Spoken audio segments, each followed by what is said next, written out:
Hello guys, welcome back to our channel Pyasi institute. आज बहुत दिनों के बाद हम आपके लिए एक वीडियो लेकर आए हैं जो है क्लास 10th के त्रैमासिक पेपर के लिए।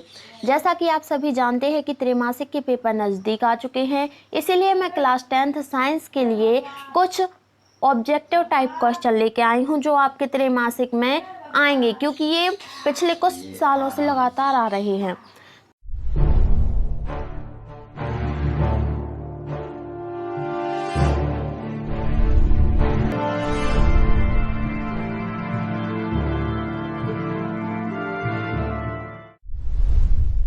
तो देखते हैं हमारा क्वेश्चन नंबर 1, रासायनिक अभिक्रिया एवं समीकरण से। ये खास क्वेश्चन, निम्न में से कौन भौतिक परिवर्तन नहीं है? ए, खौलते पानी से जल वाष्प बनना, बर्फ का पिघलकर जल बनना, नमक का पानी में घुलना तथा एलपीजी का दहन।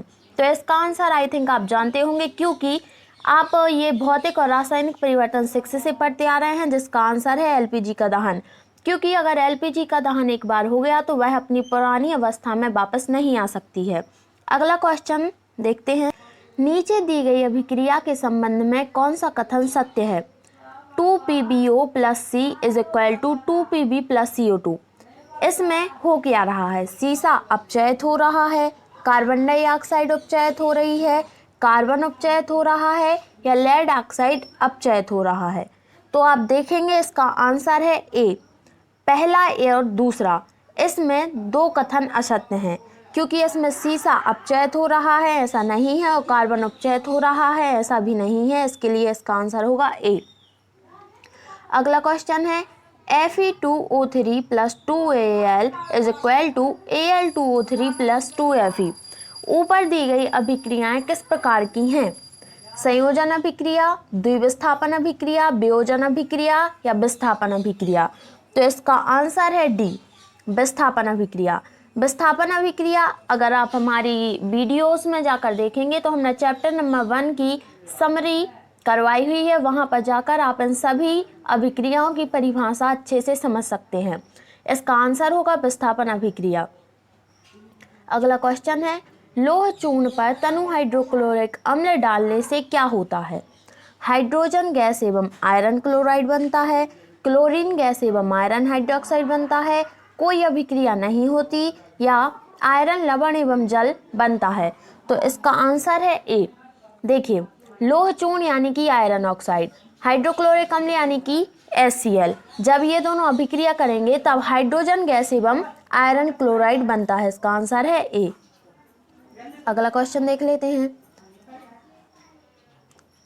CaO + H2O = CaOH2। यह एक जलीय विलयन है, तब इससे ऊष्मा उत्सर्जित हो रही है। आपको इस समीकरण को संतुलित करने की अगर ट्रिक जाननी हो तो बता दीजिएगा, हम आपके लिए इस पर वीडियो बना देंगे। संयोजन अभिक्रिया, ऊष्माक्षेपी अभिक्रिया, उपयुक्त दोनों या उपयुक्त में से कोई नहीं? तो इसका आंसर है सी। आप देख सकते हैं यहाँ पर सभी ऑब्जेक्टिव टाइप क्वेश्चंस के आंसर डी, ए, डी वगैरह में दिए हुए हैं। आप देखेंगे इसका आंसर है सी, CaO + H2O = CaOH2 + ऊष्मा। इसमें क्या हो रहा है?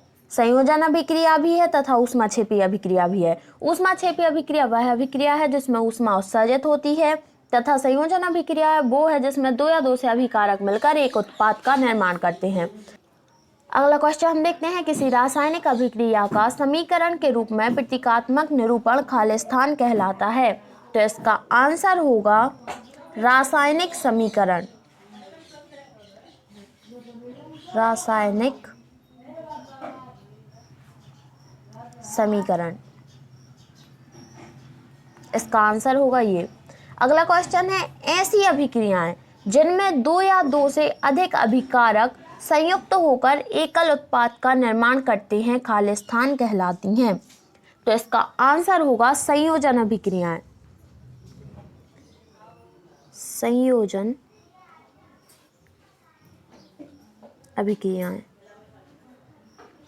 और यदि क्वेश्चन आपसे इसी तरीके से पूछे कि ऐसी अभिक्रियाएं जिनमें दो या दो से अभिकारक एकल उत्पाद का निर्माण करते हैं, या फिर ऐसा भी हो सकता है कि उत्पाद विघटित होकर दो या दो से अभिकर्मक के रूप में बट जाते हैं, 2 या 2 से अधिक अभिकर्मक के रूप में बट जाते हैं, तो वहां पर होगा विस्थापन अभिक्रिया।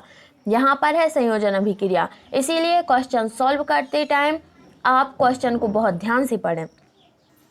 अगला क्वेश्चन है तीसरा, जब अभिक्रिया में एकल अभिकर्मक टूटकर 2 या 2 से अधिक छोटे छोटे उत्पादों में विभक्त होता है तब वह अभिक्रिया खालिस्तान कहलाती है।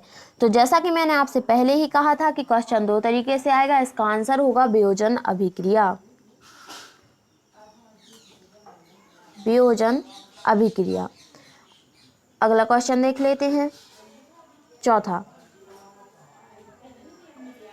जब एक अभिकर्मक तत्व दूसरे अभिकर्मक यौगिक में से दूसरे तत्व को विस्थापित करके स्वयं उसका स्थान ग्रहण कर लेता है तब वह अभिक्रिया कहलाती है विस्थापन अभिक्रिया। देखिए, इसमें आप क्वेश्चन से ही समझ सकते हैं, यदि कोई चीज किसी दूसरे चीज को विस्थापित कर रही है तो वहां पर विस्थापन अभिक्रिया होगी। विस्थापन कहलाता है एक व्यक्ति को उसकी जगह से हटाकर स्वयं उसका स्थान ग्रहण कर लेना। 5वां क्वेश्चन देख लेते हैं, वे अभिक्रियाएं जिनमें अभिकारकों के बीच आयनों का आदान प्रदान होता है कहलाती हैं द्विविस्थापन अभिक्रिया। देखिए, विस्थापन और द्विविस्थापन में बहुत अंतर है। विस्थापन में एक चीज दूसरी चीज को उसकी जगह से हटा देती है, पर द्विविस्थापन में केवल आयनों का आदान प्रदान होता है। यह परिभाषाएं आपको अच्छे से याद रखनी होंगी। अगर आप 11th में साइंस लेते हैं तो ये परिभाषाएं आपके बहुत काम आने वाली हैं, जैसे कि ऊष्माक्षेपी अभिक्रिया और द्विविस्थापन अभिक्रिया। अगला क्वेश्चन देख लेते हैं 6वां, वे अभिक्रियाएं जिनमें उत्पाद के निर्माण के साथ ऊष्मा भी उत्पन्न होती है उसे खालिस्तान अभिक्रियाएं कहते हैं ऊष्माक्षेपी अभिक्रिया। यहाँ पर आपको आंसर दिया हुआ है। चलिए देख लेते हैं आगे, सत्य असत्य बताइए। तो पहला क्वेश्चन है, सल्फ्यूरिक अम्ल का तनुकरण ऊष्माशोषी अभिक्रिया है। इसका आंसर असत्य है। सल्फ्यूरिक अम्ल का तनुकरण ऊष्माक्षेपी अभिक्रिया नहीं है। CaCO3 को जब हम 2 भागों में तोड़ते हैं, कैसे तोड़ते हैं, तो उसके लिए हमें उसे उचित मात्रा में ऊष्मा देनी होती है। तो कैल्शियम कार्बोनेट कैल्शियम ऑक्साइड और कार्बन डाइऑक्साइड में विभाजित होता है। यह क्या उसमें अपघटन की क्रिया है? तो इसका आंसर है यस, यह सही है। ये क्वेश्चन आपको चाहे तो आप स्क्रीनशॉट ले सकते हैं या फिर दोबारा से इस वीडियो को देख सकते हैं। ये क्वेश्चन आपके लिए बहुत ज़रूरी है। अगला क्वेश्चन देख लेते हैं, अमोनियम क्लोराइड को जल में घोलने पर विलयन का ठंडा हो जाना ऊष्माक्षेपी अभिक्रिया है। अब जब विलयन ठंडा हो रहा है तो यहाँ पर ऊष्माक्षेपी अभिक्रिया हो ही नहीं सकती, यह सत्य है।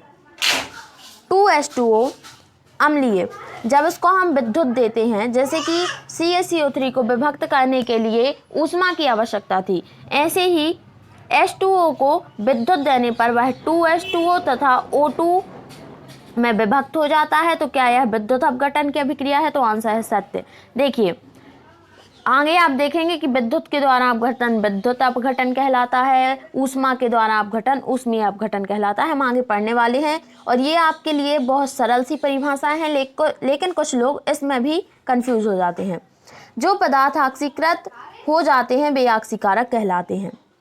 जो पदार्थ ऑक्सीकृत हो जाते हैं वे ऑक्सीकारक कहलाते हैं। यह कथन असत्य है। अगला क्वेश्चन है, सही जोड़ी बनाइए। ऊष्मा के द्वारा अपघटन, देखिए मैंने आपसे कहा था, तो ये इसका आंसर होगा ऊष्मीय अपघटन। विद्युत के द्वारा अपघटन तो होगा विद्युत अपघटन, और प्रकाश के द्वारा अपघटन प्रकाशीय अपघटन, और ऊष्मा का अवशोषण। अगला क्वेश्चन है ऊष्मा का अवशोषण। तो देखिए, जब ऊष्मा को अवशोषित किया जाएगा तो वह ऊष्मा शोषी होगी। ऊष्मा को अवशोषित करना ऊष्मा शोषी तथा ऊष्मा का उत्पन्न होना ऊष्माक्षेपी। ये आप अच्छे से याद रखें। बस बढ़ते हैं हमारे लास्ट क्वेश्चन की तरफ। जब किसी यौगिक से ऑक्सीजन संयुक्त होती है तब यह अभिक्रिया क्या कहलाती है? देखिए, जब यौगिक में ऑक्सीजन को जोड़ा जाएगा तब वह अभिक्रिया कहलाएगी उपचयन। जब किसी भी यौगिक में ऑक्सीजन को जोड़ा जाएगा तब वह कहलाएगी उपचयन, तथा जब किसी भी यौगिक में से ऑक्सीजन की क्षति होगी, अगला क्वेश्चन जो है ऑक्सीजन की क्षति होगी, तो वह कहलाएगा अपचयन। अगर आप इनको डिटेल्ड में पढ़ना चाहते हैं तो हमारी प्लेलिस्ट पर आपको वीडियो मिल जाएंगे।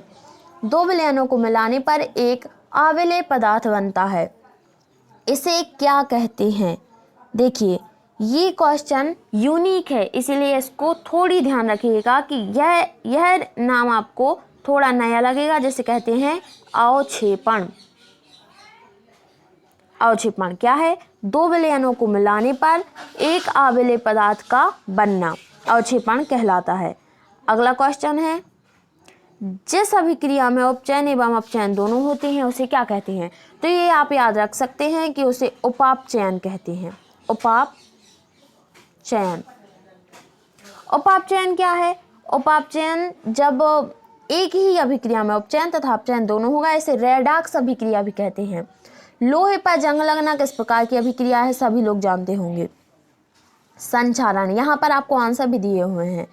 ऐसी रासायनिक अभिक्रिया का नाम लिखिए जिसमें अभिकारकों के बीच आयनों का आदान प्रदान होता है। हम पहले ही देख चुके हैं द्विविस्थापन अभिक्रिया। तो इस वीडियो में हमने आपको क्लास 10th त्रैमासिक के लिए कुछ इम्पोर्टेंट क्वेश्चन बताए हैं। अगर आप चाहते हैं कि हम इसके लिए अति लघु उत्तरीय प्रश्न या फिर बड़े क्वेश्चन या अगले चैप्टर के क्वेश्चन लाएं तो कमेंट सेक्शन में ज़रूर बताएं। आज की वीडियो में इतना ही, मिलते हैं नेक्स्ट वीडियो में, तब तक के लिए थैंक यू। वीडियो पसंद आई हो तो चैनल को सब्सक्राइब करें तथा वीडियो को लाइक करें। धन्यवाद।